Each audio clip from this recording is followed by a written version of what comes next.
শেষ হলো Bangladesh premier league BPL এর এবারের আসরের চট্টগ্রাম পর্বের খেলা। এর আগে শেষ হয়েছে ঢাকা ও সিলেট পর্বের খেলা। পুনরায় বিপিএল ফিরবে ঢাকাতে।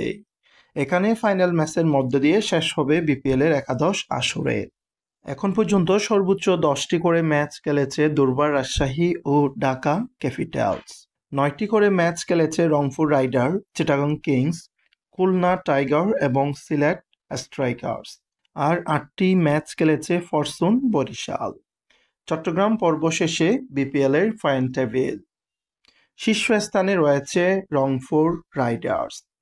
তারা 9টি ম্যাচ খেলে 8টি জয় এবং 1 হারের মধ্য দিয়ে 16 পয়েন্ট নিয়ে সবার শীর্ষে রয়েছে। তাদের রান রেট 1.223। দ্বিতীয় স্থানে রয়েছে ফরচুন বরিশাল।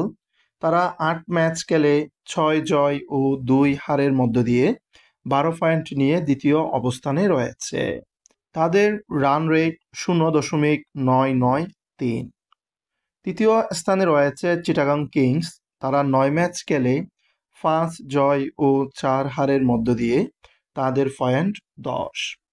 তাদের রান রেট 1.045। চতুর্থ অবস্থানে রয়েছে খুলনা টাইগার্স। তারা 9 ম্যাচ খেলে 4 জয় ও 5 হারের মধ্য দিয়ে তাদের পয়েন্ট 8 এবং রান রেট -0.148।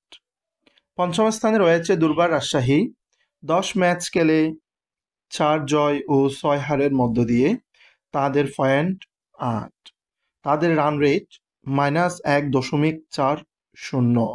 ষষ্ঠ স্থানে অবস্থান করছে ঢাকা ক্যাপিটালস।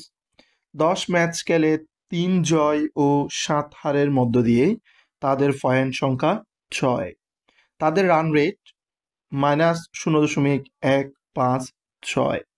সপ্তম অবস্থানে রয়েছে সিলেট স্ট্রাইকার্স।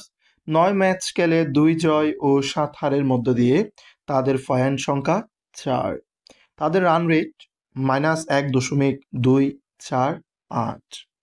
আগামী রোববার 26শে জানুয়ারি থেকে শুরু হবে ঢাকার দ্বিতীয় ও শেষ পর্ব।